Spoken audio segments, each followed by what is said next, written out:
A Senhora de Avalon, parte 1, capítulo 4. No inverno do segundo ano que Gawain passou em Avalon, o fogo ardeu sobre a colina. Ninguém sabia ao certo como começou. Eiluned jurou que uma das donzelas devia ter se descuidado ao cobrir as brasas na lareira do grande salão na noite anterior. Mas não podiam ter certeza. Ninguém dormiu lá, e quando as sacerdotisas despertaram ao raiar do dia, o prédio estava em chamas.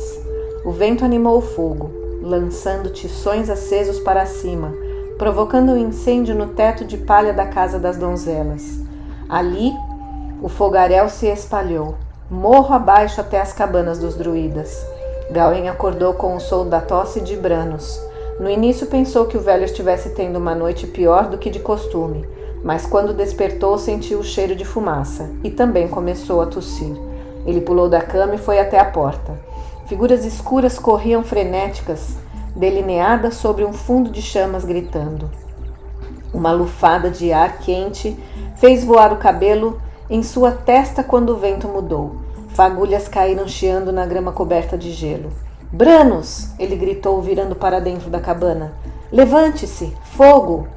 Gawain não possuía nada que sentisse perder, a não ser a capa de pele de carneiro. Ele pôs-a sobre a cabeça com uma das mãos e fez o homem levantar com a outra. Vamos, calce suas botas! Ele as enfiou nos pés de Branos e pegou a ponta da camisola para enrolar nos ombros estreitos. O velho bardo cambaleou, mas resistiu com esforços de Gawain, que o puxava para a porta. Minha harpa! Finalmente o menino entendeu os resmungos dele. Você nunca toca, Gawain ia dizendo, e tossiu.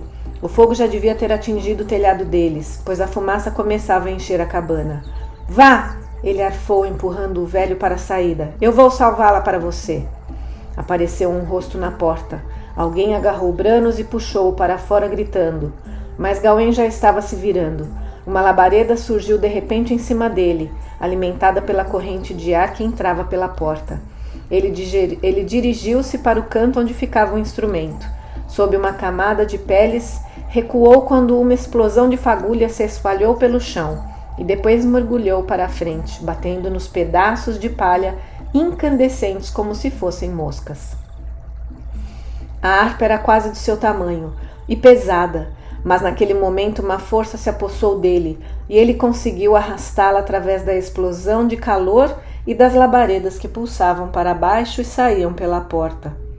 Menino idiota! Gritou Eiluned, com o rosto sujo de fuligem e o cabelo desgrenhado. Será que não pensou nos sentimentos de Cailan se tivesse se queimado? Com as pernas geladas por causa do gelo no solo, apesar de estar transpirando com o calor do fogo, Gawain olhou para ela boquiaberto, emudecido de espanto com aquelas palavras iradas. Então viu o terror nos olhos dela e compreendeu que, acusando-o, ela ocultava o próprio medo. E ele imaginou quantas coisas as pessoas faziam, coisas que o aborreciam tanto que não passavam de defesa, como um porco-espinho que se eriça quando está com medo. Pensarei nela como um porco-espinho, disse para si mesmo, e quando ela me aborrecer vou lembrar do bichinho tímido que realmente é.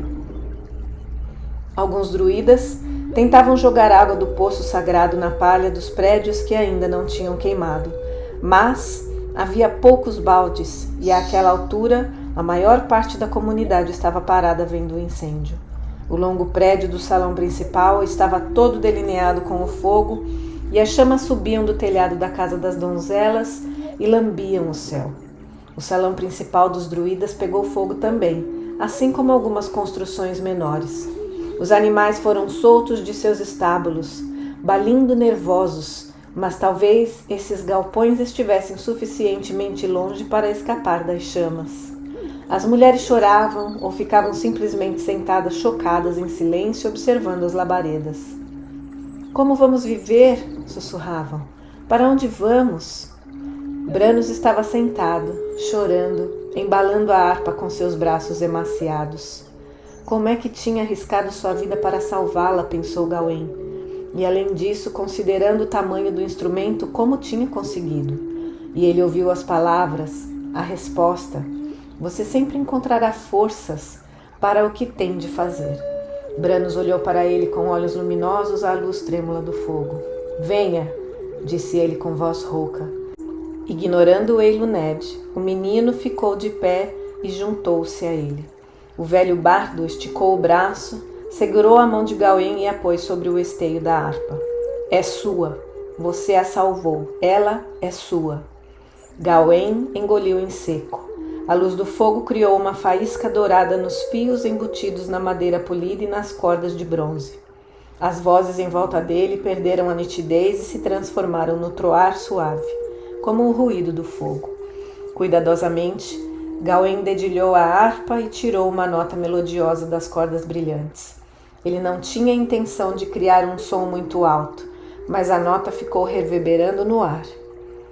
Os que estavam mais perto se viraram para ver, e os outros, ao vê-los fazer isso, olharam também. Gawain encarou-os olhando nos olhos deles, um por um, vendo que se distraíam por um instante do pânico e do desespero, com aquele som suave. No meio das silhuetas escuras, ele encontrou Cailian, enrolada num chale. O rosto dela, à luz do fogo, estava crispado e enrugado de angústia.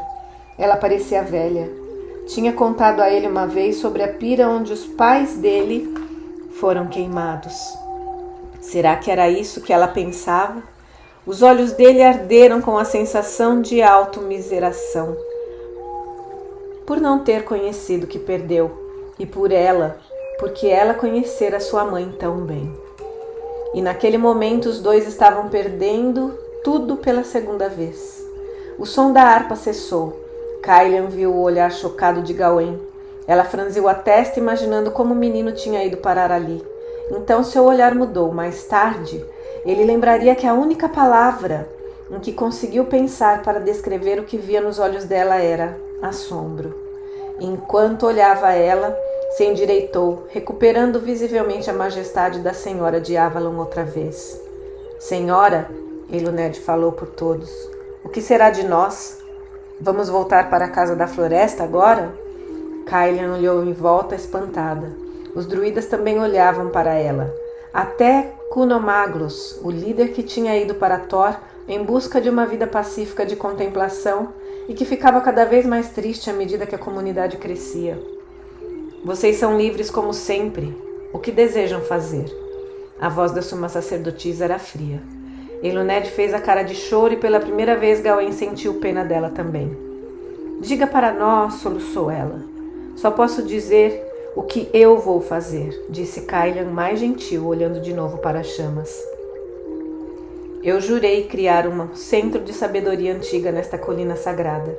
O fogo só pode queimar o que é visível para o olho humano, o que é feito por mãos humanas. A Avalon do coração permanece.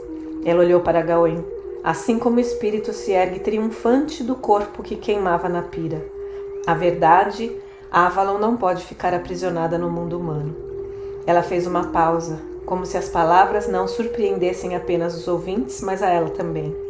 Resolvam de acordo com seus corações, disse Eren. Eu ficarei e servirei a deusa nesta colina sagrada. Gawain viu as pessoas endireitando as costas e numa nova luz em seus olhos. O olhar de Cailian voltou a incidir sobre ele e ele se levantou como se ela o desafiasse. Eu fico. E eu também, disse uma voz ao lado de Gawain. Ele deu um pulo assustado e viu que era Ciana, que tinha o dom da mãe de caminhar sem fazer barulho. Outras pessoas começaram a falar, prometendo reconstruir tudo. Ele segurou, apertou a mão de Ciana. O inverno não era a época mais fácil para construir.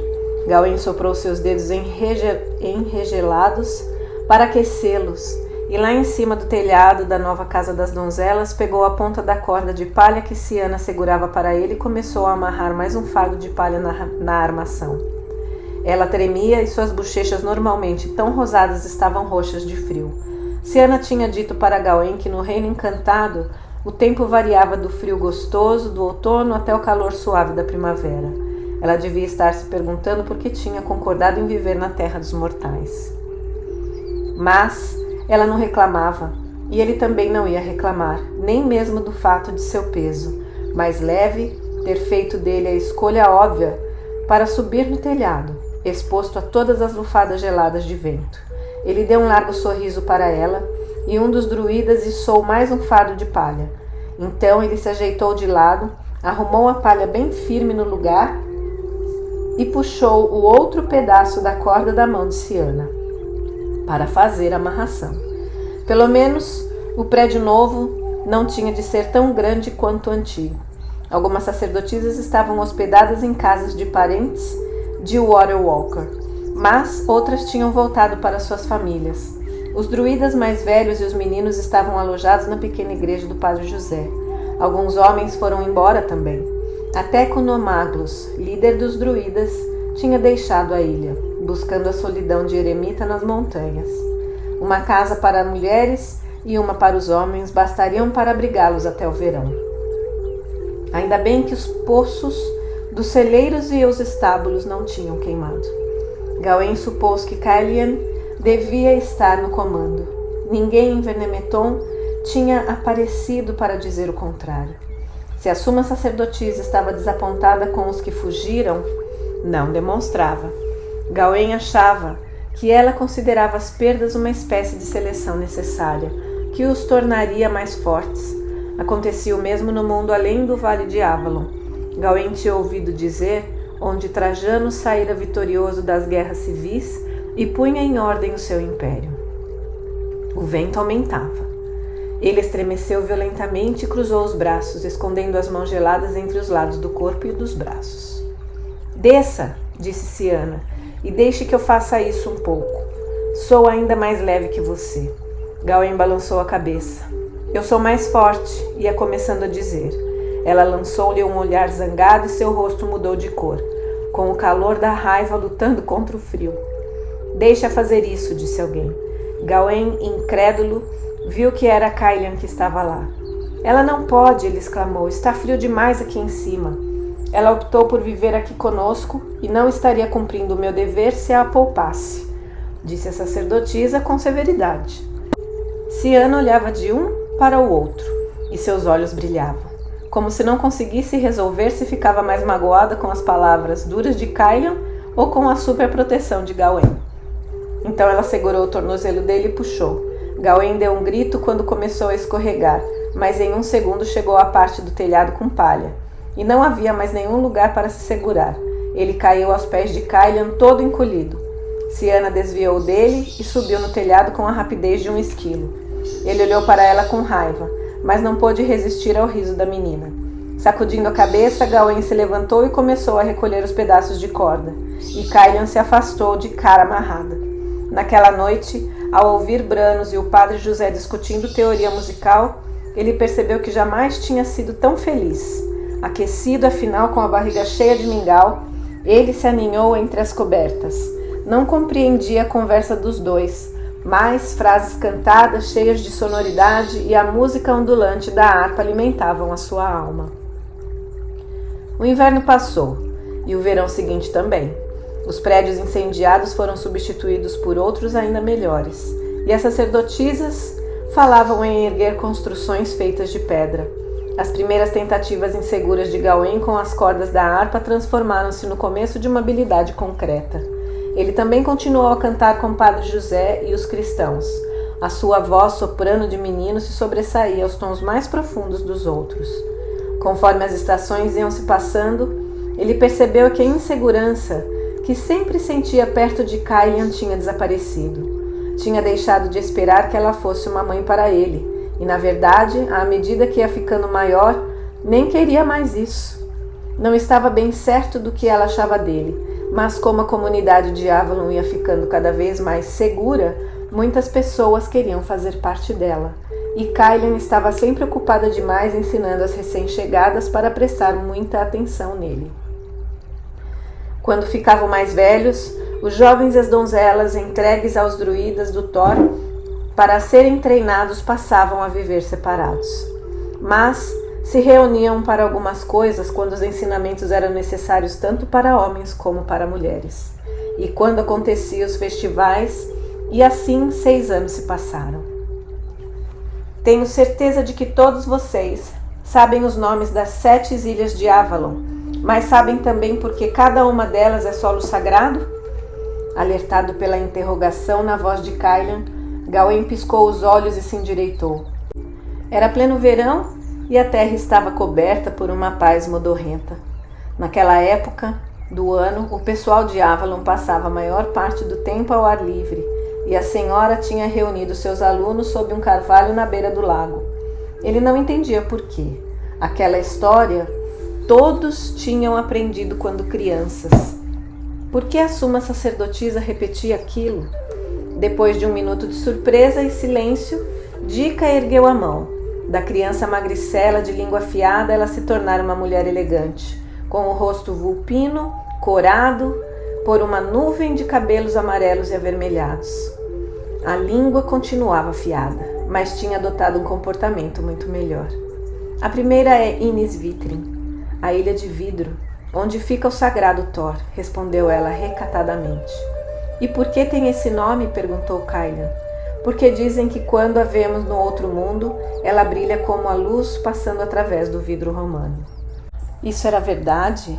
Gawain tinha feito progresso em seus estudos e chegou a fazer algumas viagens astrais como se sonhasse acordado, mas ainda não deixavam que ele viajasse para fora de seu corpo para ver o mundo real com a visão do espírito.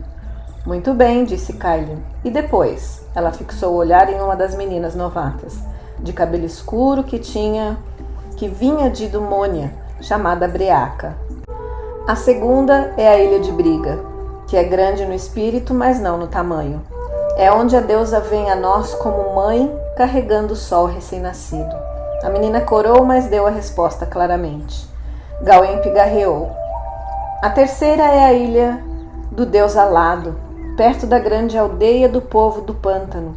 Para ele, as aves aquáticas são sagradas e nenhum homem pode matá-las perto do santuário. Agradecidos, os pássaros não sujam seus telhados. Ele já estivera lá algumas vezes com a Senhora do Reino Encantado para confirmar isso. Quando lembrou, olhou para Ciana, sentada atrás das outras, como normalmente o fazia quando a suma sacerdotisa dava suas aulas. O olhar de Kylian ficou mais terno enquanto ele respondia, mas quando viu para onde ele olhava, franziu a testa. E a quarta? Perguntou secamente. Tuarim, um menino atarracado de cabelo preto, que tinha sido aceito pelos druidas um ano antes e parecia considerar Gawain um ídolo, ofereceu-se para responder. A quarta é a ilha que fica no limite e que defende o Vale de Avalon de todos os poderes malignos. A quinta é a ilha perto do lago, onde fica outra aldeia do povo do pântano, disse Ambius, com 17 invernos e prestes a fazer sua iniciação com os druidas. A maior parte do tempo, Ambius ficava afastado dos demais jovens, mas era óbvio que tinha resolvido demonstrar sua superioridade. E ele continuou.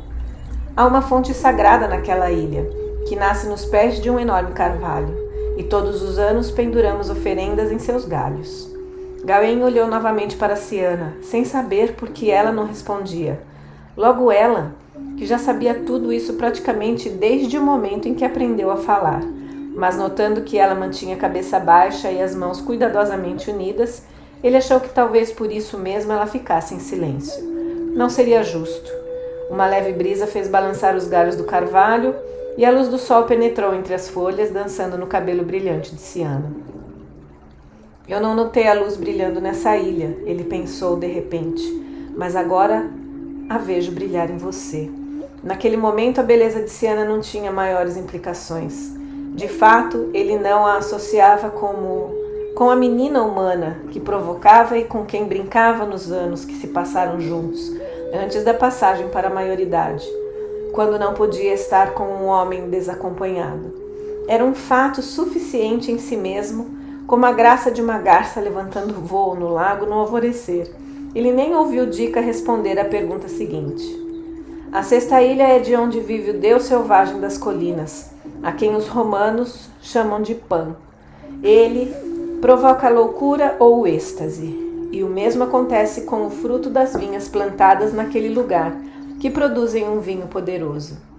A sétima é uma montanha, Ambius, respondeu de novo, Atalaia e portão de entrada para Avalon. A aldeia de Waterwalker fica lá, e seu povo sempre conduziu as chalanas para os sacerdotes do Thor. Boa resposta, disse Cailin. Isso é para vocês que vão fazer seus votos entre os druidas, saberem que eles não foram os primeiros sacerdotes a procurar a sabedoria neste Thor. Ela olhou séria para Ambius e depois para Gawain, que devolveu o olhar limpidamente. Ainda faltavam 2 anos para ele poder se candidatar à iniciação, e não gostava que concluíssem que era isso que ele ia escolher. Estava progredindo bem na harpa e já tocava suficientemente bem para trabalhar, se quisesse, para uma das famílias nobres bretãs que eram submissas a Roma, mas que ainda valorizavam os hábitos antigos. Ou então podia ir morar com o avô, o outro avô, e resgatar sua herança romana. Jamais tinha visto uma cidade romana. Eram lugares sujos, barulhentos, segundo o que ouvia dizer. Corriam boatos de que depois de anos de paz as tribos do norte estavam inquietas novamente. Mas em dias como aquele, quando a paz sonhadora de Avalon era tão intensa que parecia sufocante até a possibilidade de uma guerra atraente para ele. A Ilha de Vidro, a Ilha de Brigantia, a Ilha das Asas, a Ilha do Limite, a Ilha do Carvalho, a Ilha de Pan e a montanha Atalaia. Todos tiveram outros nomes, dados por outros povos, mas essa é a essência delas, conforme nos ensinaram os sábios que vieram através dos mares das terras alagadas. E porque essas ilhas são consideradas sagradas e não outras, se como podem ver, não são as mais altas e nem as mais impressionantes. Os jovens ficaram olhando para ela em silêncio. Nunca tiveram a ideia de perguntar isso. No momento em que Cailin abriu a boca para falar, de novo a voz de Ciana soou debaixo da árvore. Eu sei. Cailin ergueu as sobrancelhas, mas Ciana, chegando perto da beira do lago, parecia não perceber que pisava em mistérios antigos. E para ela talvez não fossem nem mistérios. Na verdade é fácil quando se aprende a ver. Ela pegou uma pedra triangular e a pôs de pé na terra fofa. Aqui está Inisvitrin, e aqui ela pegou outra pedra menor e redonda e pôs ao lado da primeira. É a ilha da deusa, a ilha das asas e a ilha do carvalho ficam aqui. Ela pôs uma pedra pequena e uma maior um pouco mais afastada de outra, mas para formar um retângulo meio torto com as 2 primeiras. Depois temos a ilha de Pan e a ilha do Limite, uma pedrinha minúscula e uma pontuda, bem próximas, um pouco para a esquerda e acima da ilha das asas. E o portal, ela pôs uma pedra bem grande, mais para a esquerda. Esquecendo Cailin, os rapazes e as donzelas fizeram uma roda. Gawain concordou que, vista do alto, aquela podia muito bem ser a aparência da terra. Mas o que queria dizer? Não estão vendo? Disse Ciana, franzindo a testa. Pensem nas noites em que a velha Rhys nos fez olhar para as estrelas. As meninas de um lado da colina e os meninos do outro, e lembrou Gawain sorrindo. É a Ursa, Dica exclamou de repente. As colinas formam o mesmo desenho que as estrelas da Ursa Maior. Os outros balançaram a cabeça concordando. Quando a semelhança ficou clara para eles, e então finalmente viraram-se para Cailin. Mas o que isso significa? Quis saber Ambius. Então vocês querem um pouco de sabedoria, afinal? Perguntou a suma sacerdotisa sarcasticamente. Ciana corou, sentindo que era repreendida sem entender, e Gawain manifestou uma certa raiva em sua defesa. A cauda da ursa maior aponta para Arcturus, a estrela mais brilhante do céu setentrional. A estrela, que é o nosso Thor, fica no centro do céu. Foi isso que os sábios viram quando olharam para o céu e construíram santuários pela terra para que nós não nos esqueçamos de prestigiar o poder que protege esta terra. Gawain sentia que ela olhava para ele, mas continuou a olhar para longe, para além do pântano. Subitamente ele ficou com frio. Quando a suma sacerdotisa liberou os alunos, ele ficou para trás e esperou à sombra dos salgueiros, querendo falar com Ciana. Não ouse tomar conta da aula novamente, disse Kaelian rispidamente, e Gawain ficou espiando por trás das folhas. Ciano olhava espantada para a mulher mais velha, com uma expressão confusa. Mas você fez perguntas. Eu usei as perguntas para fazê-los pensar nos mistérios dos céus, não em brincadeiras de criança. Você perguntou e eu respondi, resmungou Ciano olhando para o chão. Por que me aceitou como aluna se não dá valor ao que eu tenho para oferecer? Você já sabia mais sobre as histórias antigas do que a maioria dos que fazem os votos finais. No momento em que chegou aqui, você poderia ser muito mais que eles. Kaelian parou de falar como se tivesse dito mais do que queria dizer. Preciso ensinar a você as coisas que não sabe, acrescentou ela repressora. Então a sacerdotisa deu meia volta e foi embora com passos majestosos. Depois que ela se foi, Gawain saiu do seu esconderijo e passou o braço em volta da menina, que chorava sem fazer ruído. Ele sentiu raiva e pena, mas também não deixou de perceber a maciez do corpo dela e o suave perfume do seu cabelo brilhante. Por quê? Ciano exclamou quando recuperou a voz. Por que ela não gosta de mim? E se não me quer aqui, por que não me deixa ir? Eu quero você aqui, ele exclamou furioso. Não se preocupe com Kaelian.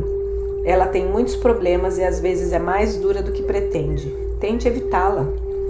Eu tento, mas este é um lugar pequeno e nem sempre consigo ficar fora do caminho dela.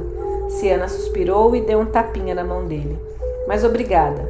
Sem a sua amizade eu já teria fugido. Não importa o que minha mãe ia achar. Daqui 1 ou 2 anos você fará o juramento das sacerdotisas, disse ele animado.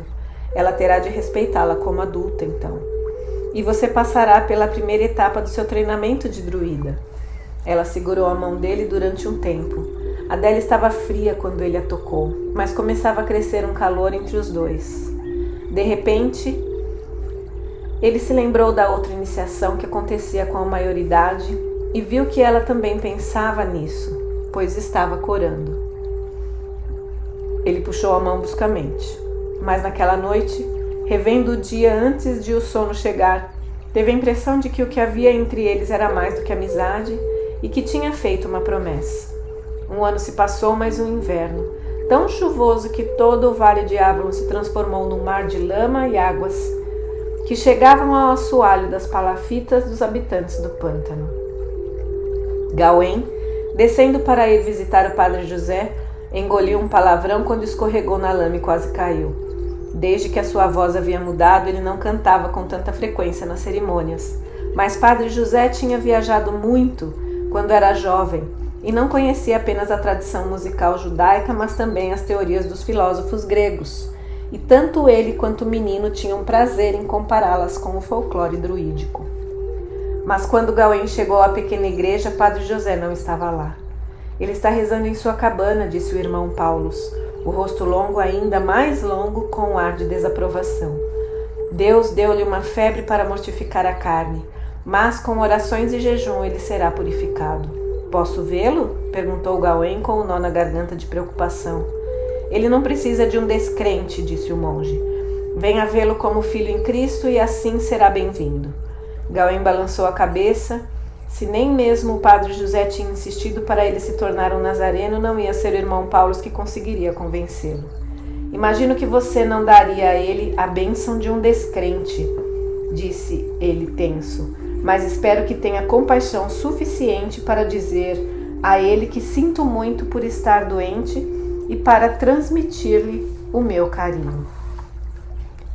Depois de um inverno tão cruel, todos em Avalon estavam magros. Mas nada a não ser a inanição de verdade impediria um menino como Gawain de crescer, pensou Kaelian, vendo-os nas cerimônias que celebravam a chegada da primavera. Ele estava com 17 anos, bem alto como os parentes da mãe, mas o cabelo dele, depois de um inverno inteiro sem sol, estava castanho escuro como os dos romanos. O maxilar tinha crescido de forma que os dentes não eram mais desproporcionais ao rosto. E o nariz e o queixo fortes sugeriam um pouco do perfil de uma águia. De corpo, Gawain era um homem, e um belo homem, embora ainda não se desse conta disso. Ele tocava harpa nas cerimônias e os longos dedos percorriam as cordas com gestos experientes, mas seus olhos vigiavam sempre como se ele temesse fazer alguma coisa errada. Será resultado da idade dele, imaginava a sacerdotisa, ou será alguma coisa que eu fiz exigindo demais do menino. Depois ela o chamou. Você cresceu, disse ela surpreendentemente constrangida ao olhar nos olhos dele. Você adquiriu grande habilidade com a harpa. Continua estudando música com o padre José também? Gawain balançou a cabeça. Ele adoeceu logo depois do solstício de inverno. Fui até lá várias vezes, mas não me deixaram entrar para vê-lo. Dizem que ele não sai mais da cama. A mim, eles não vão impedir de vê-lo, ela exclamou. Vou até lá agora e você vem comigo. Por que não me disse que o padre José estava doente? Ela perguntou quando desceu a colina. Você está sempre tão ocupada. Ele parou de falar ao ver a cara dela. Achei que devia saber. Cailian suspirou. Perdoe-me. Não é justo descarregar minhas angústias em cima de você. Nem posso culpá-lo por me dizer a verdade. Ela continuou. Às vezes parece que tem gente exigindo a minha atenção todas as horas do dia, mas espero sempre poder encontrar tempo para os que realmente precisam. Eu sei que faz muito tempo que não conversamos, e agora já está quase na hora de você fazer seus votos com os druidas. Como o tempo voa. Passaram pela cabana redonda, construída para sacerdotisas que guardavam o poço de sangue, e pelo pomar que plantaram lá, e continuaram pelo caminho em seguida pela parte mais alta. A capela que os cristãos construíram com telhado de palha, como as outras, mas com uma segunda cumieira em forma de cone, acima da primeira, dando aparência de ter 2 andares, ficava como a galinha com os pintinhos em volta às cabanas dos irmãos. Um dos monges mais jovens varria as folhas que o vento da noite anterior tinha jogado pelo caminho. Ele os viu chegar e foi saudá-los. Eu trouxe um pouco de frutas em conserva e bolos para o padre José, Cailian explicou, apontando para a cesta que carregava. Pode me levar até ele? O padre Paulus não vai gostar, o homem começou a dizer, franzindo a testa, mas depois balançou a cabeça. Ora, não importa. Talvez seus quitutes atraiam o padre José, pois nossa comida rústica não é mais capaz de agradá-lo. Se conseguirem convencê-lo a comer, merecerão nossa gratidão, porque desde a festa do nascimento de Cristo que ele mal tem comido uma ração que serviria a um passarinho. Ele guiou os 2 até uma das cabanas redondas, do mesmo tamanho que as outras, mas com pedras brancas marcando o caminho, e puxou a pele pendurada no lugar da porta para um lado. Padre, a senhora de Avalon veio vê-lo. Quer recebê-la? Cailian piscou algumas vezes, procurando se adaptar à escuridão, pois depois da intensa claridade do dia de primavera, Padre José estava deitado num catre no chão, com uma pequena candeia bruxuleante ao lado. O outro monge pôs algumas almofadas nas costas do velho para ele se sentar e pegou um banquinho de 3 pernas para Cailian. Meu velho amigo, disse ela em voz baixa, como é que você está? Um som que podia ser uma risada pairou fraquinho no ar. Você certamente tem bastante conhecimento para ver. Padre José leu nos olhos dela a palavra que não ousava dizer e sorriu. Os que pertencem à sua ordem também não sabem quando chega a hora de cada um. A minha chegará logo, e estou satisfeito. Verei meu mestre mais uma vez.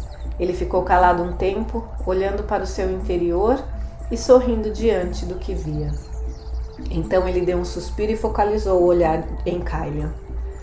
Mas vou sentir falta das nossas conversas, e a menos que um velho, em seu leito de morte, possa convencê-la a aceitar o Cristo, só voltaremos a nos encontrar no fim de todas as coisas. Eu também sentirei saudade das nossas conversas, disse Cailian, apertando os olhos para conter as lágrimas. E quem sabe em outra vida eu seguirei o seu caminho, mas nesta dediquei meus votos a algo diferente. É verdade que nenhum homem conhece seu caminho até chegar ao fim dele, sussurrou o padre José. Quando minha vida mudou, eu não era muito mais jovem que você. Eu gostaria de contar a história para você se você quiser ouvir. Cailian sorriu e segurou a mão dele. Era tão frágil a luz, parecia brilhar através dela. Eiluned e Rhiannon deviam estar esperando por ela para discutir sobre as meninas que queriam se juntar à comunidade. Mas elas podiam esperar. Sempre se aprendia alguma coisa quando os homens contavam como chegaram à luz. E Padre José tinha pouco tempo. Eu era um mercador da Judéia, de uma cidade chamada Arimateia, na parte oriental do império. Meus navios iam a todo lugar, até para Dumônia, para negociar folhas de Flandres, e fiquei muito rico. A voz dele ficava mais forte à medida que falava. Naquela época, não pensava em nada além das contas do dia seguinte, e se em meus sonhos às vezes me lembrava da terra que hoje afundou sob as ondas, e sentia a falta da sua sabedoria. Esquecia tudo com a chegada do dia. Levei os melhores de todas as artes para a minha mesa, e quando o novo mestre da Galileia, que os homens chamavam de Jesus, começou a ficar famoso, eu o convidei também. Você já sabia que ele era um dos filhos da luz? Perguntou Caelian. Os deuses sempre falavam, nas árvores, nas montanhas e no silêncio do coração dos homens. Mas, em cada época, enviavam um iluminado para falar ao mundo na linguagem humana. Só que em todas as épocas, Caelian tinha ouvido dizer, apenas alguns poucos ouviam. Padre José balançou a cabeça. Eu ouvi as palavras do mestre e achei que ele era agradável, mas não o conheci bem. Os antigos ensinamentos ainda estavam fora do meu alcance, mas notei que ele dava esperança ao povo e eu dei dinheiro quando seus seguidores precisaram e permiti que celebrassem a festa da Páscoa numa das minhas casas. Eu estava fora de Jerusalém quando ele foi preso. Quando voltei, ele já estava na cruz. Fui para a colina da execução, pois tinha ouvido dizer que a mãe dele estava lá e queria oferecer ajuda. Ele parou de contar a história, lembrando, e ela viu seus olhos brilharem cheios de lágrimas. Quem quebrou o silêncio foi Gawain, percebendo o peso da emoção sem compreender. Como ela era, a mãe dele? José focalizou o olhar no menino. Ela era como a sua deusa, quando ela chorava na colheita pela morte do Deus. Era jovem e velha, frágil e forte, como uma rocha. Eu vi as lágrimas dela e comecei a lembrar dos meus sonhos. E então fiquei ao pé da cruz e olhei para o filho dela. Naquele momento, a agonia que ele enfrentava tinha desfeito quase todo o aspecto humano. O conhecimento da sua verdadeira natureza ia e vinha. Às vezes ele gritava desesperado. Às vezes dizia palavras de consolo para os que aguardavam em volta. Mas quando ele olhou para mim, fiquei tonto com sua luz. E naquele momento, lembrei de quem eu tinha sido no passado e dos juramentos que fiz. O velho respirou fundo. Era óbvio que estava ficando cansado, mas ninguém tentaria fazê-lo parar. Dizem que a terra tremeu quando ele morreu. Eu não sei, pois estava abalado no mais profundo do meu ser. Depois, quando enfiaram a lança nele para comprovar que estava morto, guardei um pouco do sangue num frasco que tinha levado e usei minha influência junto aos romanos para recuperar o corpo dele e levá-lo para o túmulo da minha família. Mas ele não ficou lá, disse Gawain. Caelian olhou para ele e lembrou do longo tempo que o menino tinha ficado estudando música com os nazarenos. Ele devia conhecer as lendas deles muito bem. Ele nunca esteve lá, disse Padre José sorrindo um pouco. Só a carne que usou. O mestre levou o corpo de volta para mostrar o poder do espírito para aqueles que acham que a vida do corpo é tudo que existe. Mas eu não precisava vê-lo, eu sabia. Mas por que você veio para cá, para a Britânia? Perguntou Gawain. O olhar de José ficou triste. Ele começou a falar mais devagar. Os seguidores que o mestre deixou começaram a brigar para resolver quem ia ser o líder e quem ia interpretar o significado das palavras dele. Não me davam ouvidos e recusei-me a entrar em suas discussões. Então lembrei-me daquela terra verde além das ondas, onde havia pessoas que de certo modo seguiam a sabedoria antiga. Eu procurei refúgio aqui e seus druidas me receberam como companheiro na busca da verdade por trás de todos os mistérios. Ele tossiu e fechou os olhos, fazendo esforço para respirar. Kylian murmurou baixinho, usando sua força de vontade para passar energia para ele através das mãos unidas. Não tente falar, ela disse quando ele abriu a boca e tossiu outra vez. Eu preciso contar para vocês. Ele tentou encher os pulmões de ar e foi ficando mais calmo, embora estivesse visivelmente mais fraco. O frasco com o sangue sagrado. Os seus irmãos aqui não estão tomando conta dele? Perguntou Kylian. Ele balançou a cabeça. A mãe dele me disse que devia ser guardado por uma mulher. Eu o amarrei à velha argola no nicho dentro do poço sagrado. Kylian arregalou os olhos. A água rica em ferro do poço deixava uma mancha escura que parecia sangue, embora fosse gelada e cristalina. Os sábios dos tempos antigos tinham construído uma casa de poço em volta, usando suas habilidades para esculpi-la de um único pedaço de rocha. Isso qualquer um podia ver. Mas a existência do nicho do poço, grande o bastante para esconder um homem, era um segredo que só os iniciados conheciam. Um lugar apropriado para guardar o sangue do sacrifício. Ela pensou, pois certamente tinha sido usado para isso nos tempos antigos. Eu entendo, disse ela bem devagar, e eu o guardarei muito bem. Ah, Padre José recostou nas almofadas de novo. A promessa de Kylian fez com que ele relaxasse. E você, ele olhou para Gawain, você vai se juntar ao meu rebanho e unir a antiga sabedoria com a nova? O menino levou um susto e arregalou os olhos como um servo amedrontado. Ele olhou para Kylian, não para pedir ajuda, como a sacerdotisa esperava, mas apreensivo. Ela não acreditou. Será que o menino queria se juntar aos nazarenos? Criança, criança, disse José compreensivo. Eu não quis forçá-lo a nada. Quando chegar a hora certa, você fará a escolha. Uma centena de respostas surgiu na cabeça de Kylian, mas ela não disse nada. Não ia debater religião com um homem tão próximo da morte, mas não conseguia acreditar que a árdia existência de um monge pudesse ser o que os deuses queriam para aquela criança, que até a rainha do reino encantado tinha chamado de filho de 100 reis. Padre José estava de olhos fechados. Kylian sentiu que ele dormia e soltou sua mão. Quando saíram da cabana, ela olhou em volta à procura do irmão que os tinham guiado até lá. Mas quem estava esperando era Padre Paulos, e pela fúria nos olhos dele, ela percebeu que era só o respeito pelo homem moribundo que impedia que brigasse com ela. A expressão de Paulo suavizou-se um pouco quando Gawain apareceu atrás de Kylian. O irmão Alanos escreveu um novo hino. Você vem amanhã para aprendê-lo conosco? Gawain fez que sim, balançando a cabeça, e Paulo caminhou empertigado para longe, e a bainha puída do manto cinza sibilou nas pedras do chão. Nos dias seguintes, à visita ao Padre José, Gawain ficou esperando com medo a notícia da morte do velho, mas surpreendentemente a notícia não veio. Padre José continuava lutando, e com a proximidade do festival de Beltane, outros assuntos distraíram Gawain daquela preocupação. Ele e os outros 2 rapazes estavam sendo preparados para a iniciação na véspera do festival, e ele estava com medo. Mas não sabia como manifestar o que sentia.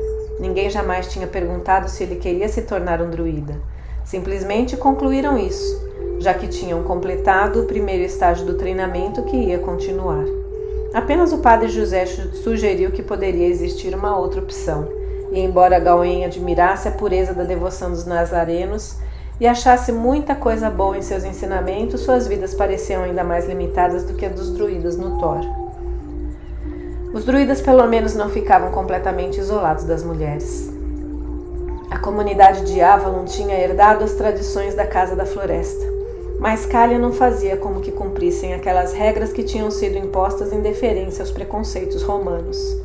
Em grande parte, a vida dos sacerdotes e sacerdotisas do Thor era casta, mas a regra não era tão rígida no solstício do verão em Beltane, quando o poder invocado pela união do homem com a mulher dava vida à terra, mas só os que tinham feito votos podiam participar desses rituais. Ciana tinha se tornado sacerdotisa do outono. Aquele seria seu primeiro ritual Beltane. Em seus sonhos, Gawain via o corpo dela brilhando à luz do fogo sagrado e acordava gemendo de frustração, com a indiscutível reação do seu corpo. Houve uma época, antes de as necessidades da carne serem uma fonte de distração, em que ele desejara a sabedoria que havia no fim do caminho dos druidas. Quase não conseguia mais se lembrar daquele ideal puro. Os nazarenos diziam que deitar com uma mulher era o pecado mais tenebroso. Será que os deuses o destruíram por irreverência? Se o que motivava a prestar os votos dos druidas fosse o desejo por Ciana, não era só luxúria que motivava, pensou Gawain. Com certeza o que sentia por ela era amor. Mas desde a iniciação dela, não tinham mais ficado a sós. Será que a amizade que Ciana sempre demonstrou não passava de afeição fraternal? Ou será que ela sentia a mesma coisa? Ele olhou para a linha das montanhas do outro lado do pântano, como um pássaro cativo espiando através das grades de sua gaiola, em meio a um turbilhão de sentimentos. Achou que nas terras romanas devia ser mais simples tornar-se um homem. Como teria sido sua vida se tivesse sido criado pelo avô Marcellus, em vez de por Cálino? Às vezes o ritmo da vida em Avalon era como uma prisão, e ele ficava tão cansado em ver os mesmos rostos todos os dias que sentia vontade de gritar. Mas um romano era um cidadão do mundo inteiro. Gawain pensou que se tivesse ido viver com Marcellus poderia ter tornado seu soldado como pai. Soldados só tinham de obedecer ordens, não precisavam tomar decisões como aquela. Algumas vezes isso parecia muito atraente, mas em outros momentos era como se todos que conhecia quisessem mandar nele, cada um dando uma ordem diferente, e tudo o que ele queria era ser livre. Então uma manhã ele saiu para juntar à procissão do sol nascente e ouviu lá de baixo um som de lamentação. Começou a descer a colina, mas já sabia antes mesmo de ver os monges perambulando como crianças perdidas o que tinha acontecido. Ai de nós, disse o irmão a Alanos, o rosto coberto de lágrimas. Nosso padre José se foi. Quando Paulo foi à cabana dele nesta manhã, encontrou-o rígido e frio. Eu não devia chorar, ele continuou, pois sei que ele está com o nosso mestre no céu.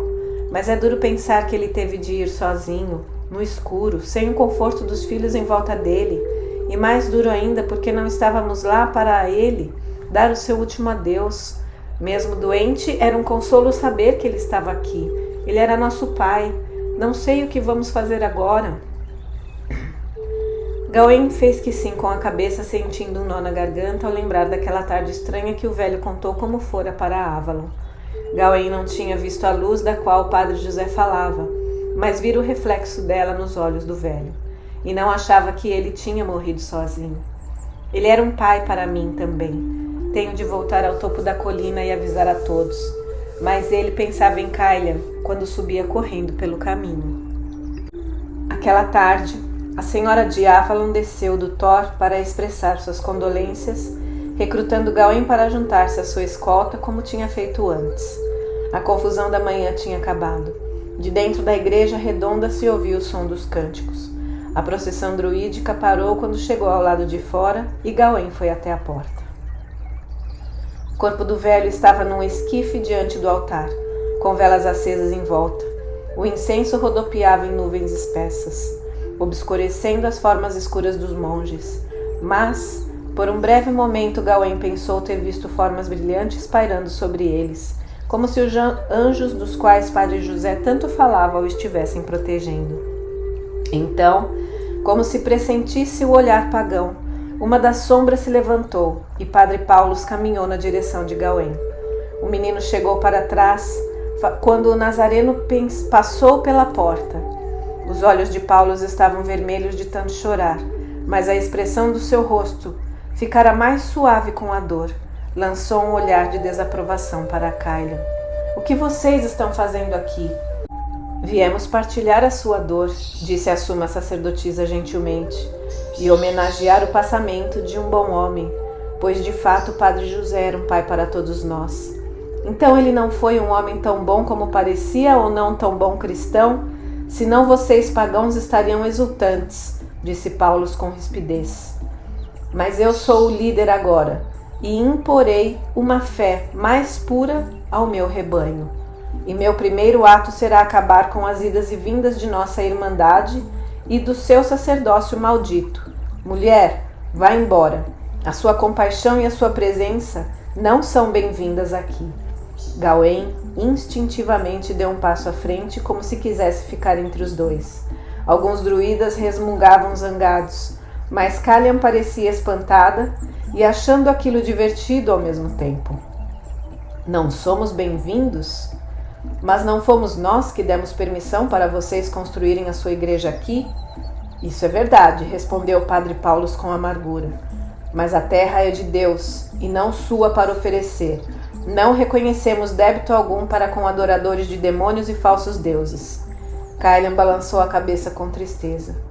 Você trai o padre José antes mesmo de ele ser enterrado? Ele disse que a verdadeira religião proibia a blasfêmia com o nome de qualquer homem usasse para chamar seu Deus, pois todos são nomes do Deus único. Padre Paulus fez o sinal da cruz. Abominação! Jamais ouvi padre José dizer tal heresia. Vão embora, ou pedirei aos meus irmãos para enxotá-los daqui. O rosto dele estava extraordinariamente vermelho, e bolhas espumantes grudavam à sua barba. O rosto de Cálian parecia de pedra. Ela fez um gesto para os druidas irem embora. Quando Gawain virou-se para segui-los, Paulus agarrou-o pela manga da túnica. Meu filho, não vá com eles. Padre José o amava muito. Não entregue sua alma à idolatria e seu corpo à vergonha. Eles invocarão a grande prostituta e quem chamam de deusa lá em cima, naquele círculo de pedras. Você é um nazareno em tudo, menos em nome. Você se ajoelhou diante do altar e ergueu a sua voz entoando cânticos sagrados de louvor. Fique, Gawain, fique. Gawain ficou um tempo paralisado de espanto. Depois sentiu raiva. Desvencilhou-se da mão de Paulus, olhando para ele, depois para Cálian, que estendia a mão como se quisesse puxá-lo para perto dela. Não, arfou ele. Não serei disputado como um osso no meio dos cães. Então venha, disse Cálian, mas Gawain balançou a cabeça. Não podia se juntar ao padre Paulus, mas as palavras do padre tinham comprometido os hábitos dos druidas também. Seu coração ansiava por Ciana, mas como ousaria tocá-la agora? Toda aquela confusão e desejo de repente geraram uma certeza. Ele não podia ficar ali de jeito nenhum. Começou a se afastar, um passo de cada vez. Vocês dois querem me possuir, mas minha alma é só minha. Lutem por Avalon se quiserem, mas não por mim. Eu vou embora. A decisão se concretizou com aquelas palavras. Vou procurar minha gente em Roma.